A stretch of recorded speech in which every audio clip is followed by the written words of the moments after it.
Arc Raiders does not need a PvE mode. You just need to use your mic and start talking to people. Now, hear me out. I am a shoot first, talk later type of person. But yesterday, I attempted an experiment where I took 4 hours on stream and did nothing but peaceful raids, 30 of them. All peaceful, no shooting. Full video out on YouTube. Shameless plug. Please go check it out. It would help. Anywho's, and in that time, I had such a high success rate in extracting and with good loot, more than I ever have when just straight up trying to shoot people. It's just facts. At least for me, that's how I went. Now, am I saying that I'm about to be Mr. Peaceful forever? No.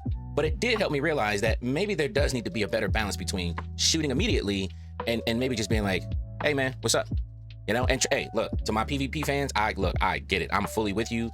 Nothing makes me feel better than blucka blucka blam west siding. Y'all know this. However, a little bit of talking ain't gonna hurt you. It actually might work out to your advantage. I'm just saying, add it in a tiny bit to the repertoire. And shameless plug, go check out the video on YouTube one more time. Shameless plug, go check out the video on YouTube one more time. Shameless plug.